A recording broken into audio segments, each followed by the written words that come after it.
Dear sisters, I'm a 30-year-old woman who's at a very confused stage in her life, and I need advice from you and your sisters badly.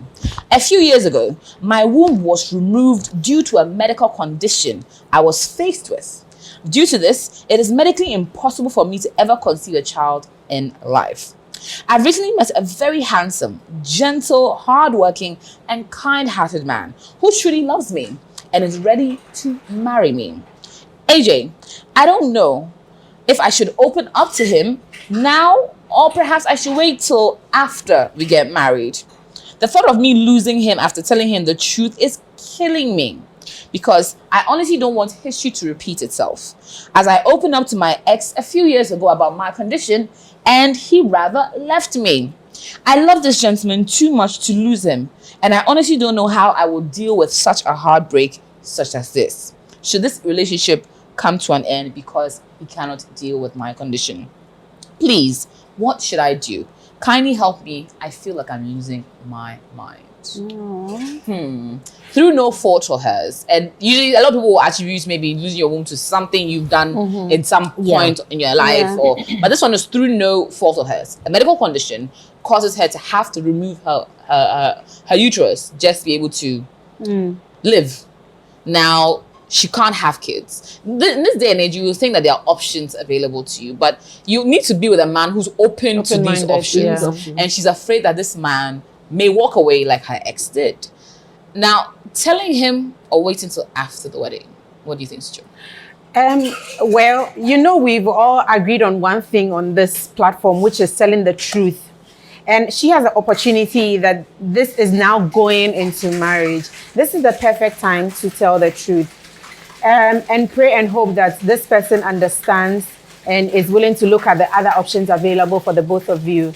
And I think given this condition also, she also needs to be open-minded a bit because we live in a culture where most men will not agree or will not be a lot as open-minded as you would find maybe in other countries or from other continents.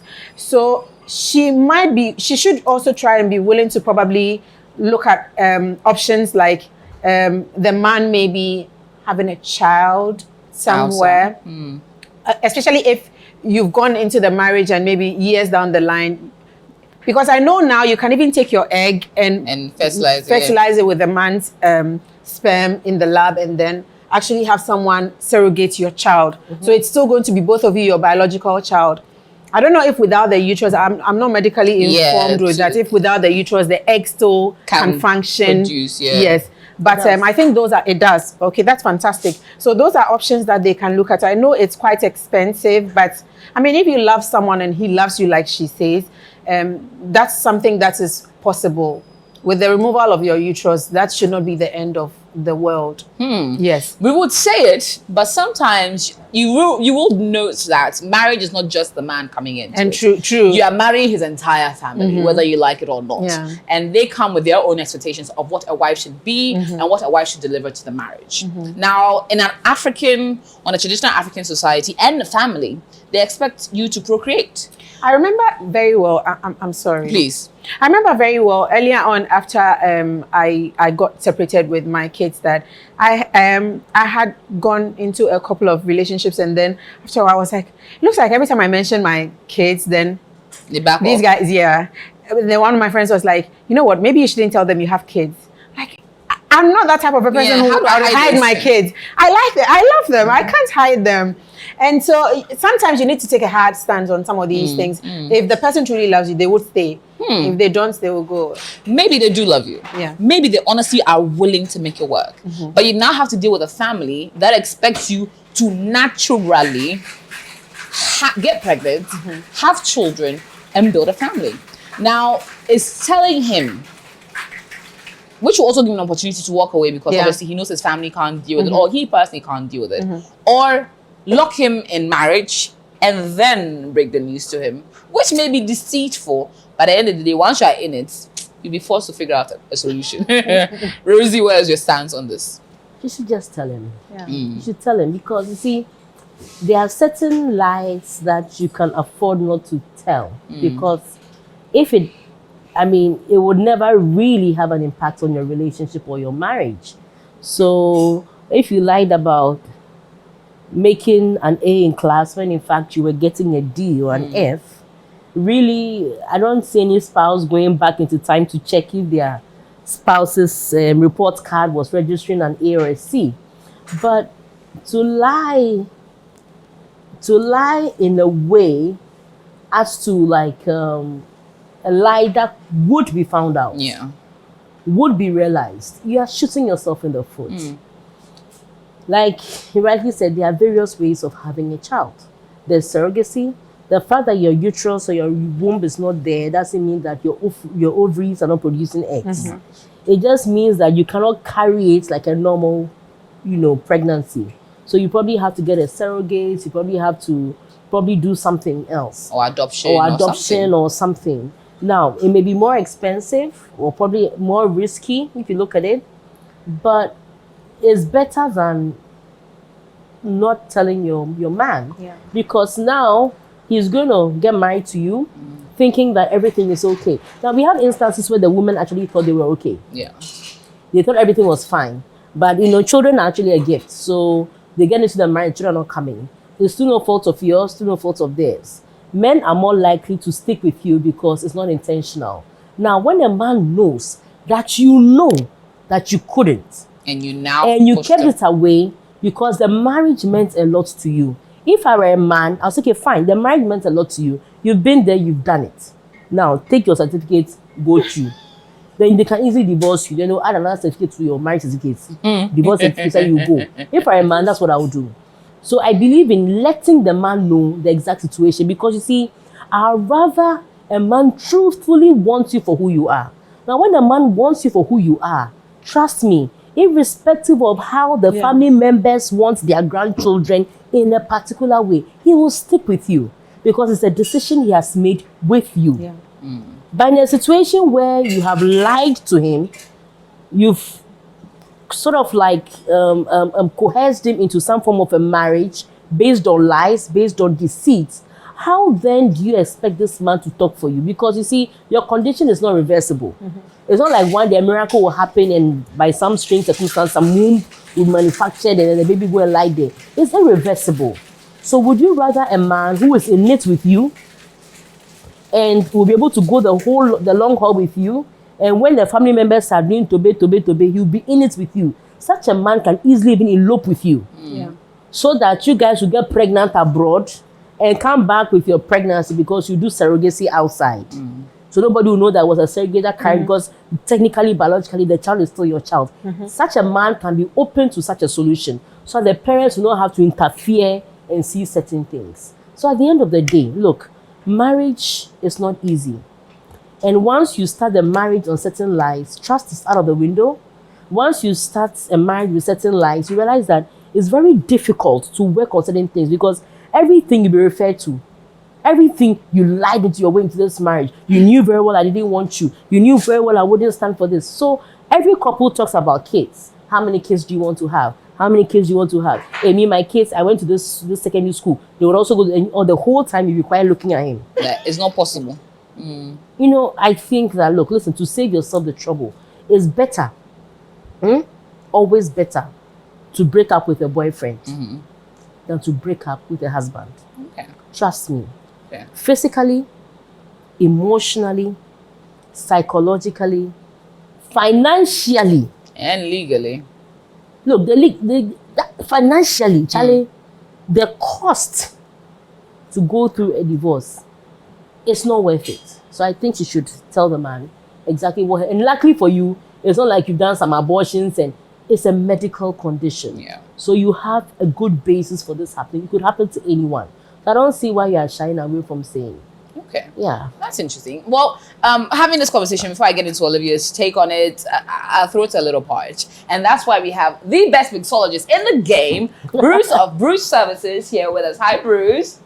How are you doing? Well, I will get your thoughts on that, but I would love to know what you're creating for us today. So today we are having a grape bay breeze. A what? Grape Bay Breeze. Grape Berries. Hey, depends on where you're coming from. You can't mention it too. Grape. Come on.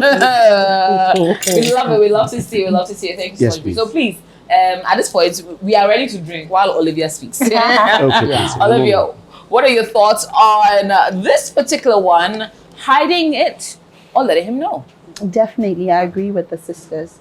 You have to let him know. Yeah. You can't mince your words. You can't run away from it. Doing that will only move situations from the frying pan into the fire. And he deserves to know. Yeah. Aftermath, thinking about everything, about you lying to him, getting married because of your previous experiences that you've had to go through, not working out because you confessed to your partners ahead of time, and you not wanting to go through heartbreak almost comes across, if you actually go through with it without telling him, almost comes across as though you're selfish. Yeah. You haven't considered his feelings. You haven't had serious conversations with him about how many children you both want to have and all of that.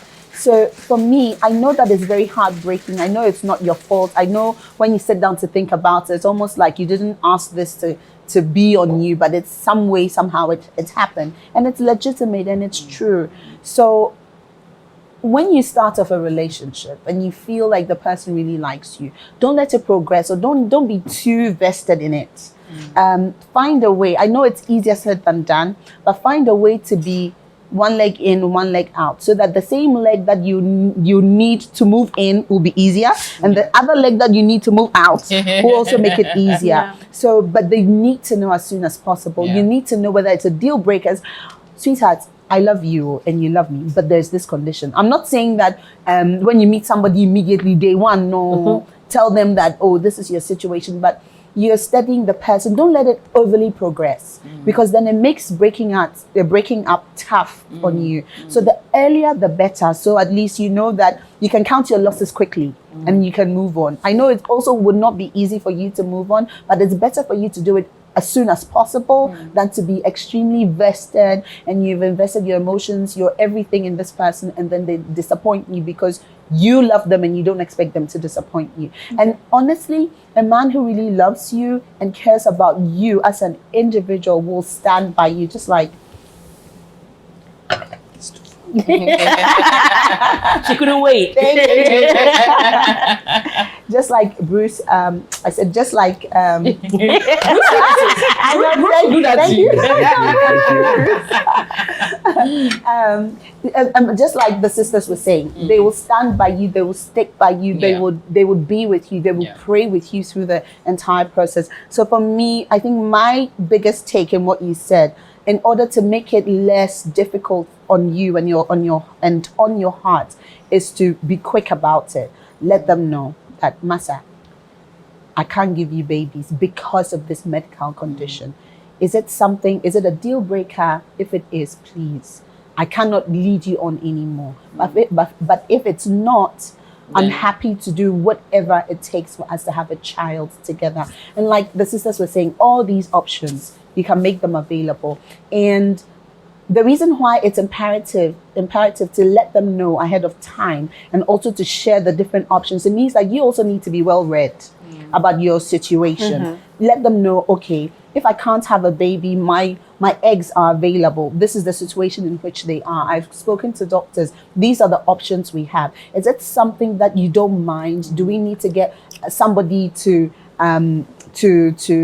have my eggs? Do you mind doing that? Let them know that these are the options. Once you give people an option and not just tell them the problem, then you leave it to them to be able to sit and think and decide what they want to do. But when you just put it on them, bam, it's like, hey, there's no solution. Hey, I don't know what to do. And then it's almost like you've sentenced yourself immediately. But give them other options and let them see how important they are also to you. And having done that, you will surprise you to know you might actually find someone who would say yes. You might actually find someone who would say, okay, perhaps I don't like these options, but I can pray with you. And I've seen God, honestly, it's not somebody here say, me. I've seen God come through for a lot of people, at least in my church. So I'm not saying go to some Soundclass church or anything, but I've seen women who did not have wombs, who came and prayed, and God blessed them, and they've been dedicated to God. So miracles are not impossible, but you cannot experience these miracles and these beautiful things on the basis of lies. Yeah. You know, so you start everything off on truth, and you commit everything together. A family that prays together stays together, and then it will surprise you once you are in it together. God will bring you all sorts of ways. If maybe you can't have a way, have a child, He will surprise you. God will touch his heart. Doing these things, well, you easily get somebody who is ready. Oh, a friend will say, oh, I'm ready, I want to help you. Everything just falls in line because the foundation of your marriage or your relationship is strong enough to handle these things. So don't rule it out. You can live. There have been women who have gone through this. They have happy marriages and they have children to testify about this. So don't give up. Okay. But as soon as possible, call a spade and know what you're up against. Okay. AJ, another thing I want to add is you would be amazed at the extent to which men would go for you when they love you. Yeah. I think we underestimate men a lot in terms of how far they can go for the woman they love. Mm-hmm.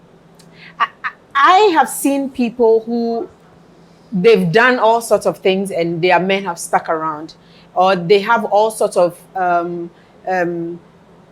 conditions and their men have stuck around with them. Another thing too is we think we think love is all about what society expects of us. So everybody wants to have a woman who can cook, a woman who can have children, a woman who can. But we all know couples who have been together for years, and the man has even resigned to not having children because his wife cannot have one, and he's not the type who has gone outside of his home to have children. Another important fact too is the point where Olivia mentioned that miracles have happened, and miracles happen every day. Every day. So I think she should keep a very open mind about some of these things and not be stuck on what society expects marriage and love to be. But I want to dovetail into another aspect where sort of the double standards associated with this. A man can have, say, low sperm count, hide it from his wife. She finds out after many years of crying, of being the problem, in her opinion, or at least realize that he was a problem all along. And yet society would rather tell her to, it's okay, deal with him, as against how forgiving society would, or how mean or how judgmental society would be if it was the woman on the receiving end of that. Now, at this particular point in time, she's faced with this problem. A few men would pick the easy way out of not telling her, getting her into marriage, and then eventually breaking into her. But with this double standards associated with this relationship, is it something that's maybe it's time for her to one up the female race, perhaps, and also take one for the team, isn't it? Rosie? I would say that, look, you see,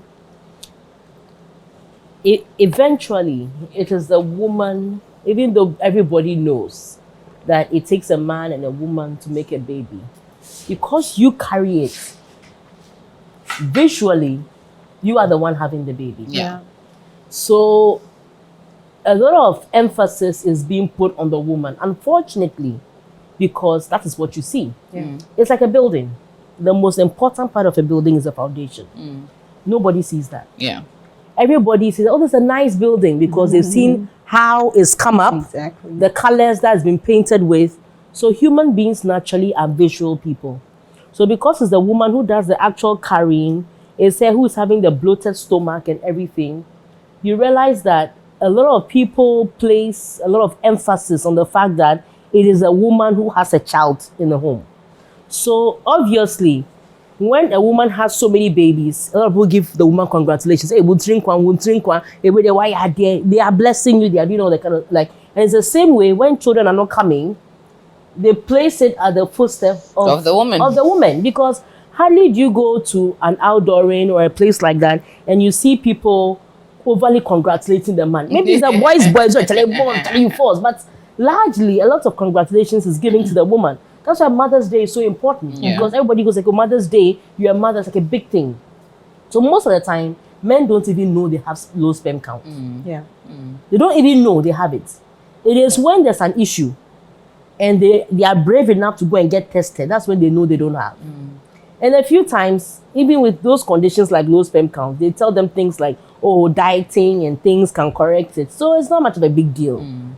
But for a woman, so even though there are options available, like surrogacy, so far as your body is not going to go through that process for all to see, you feel funny.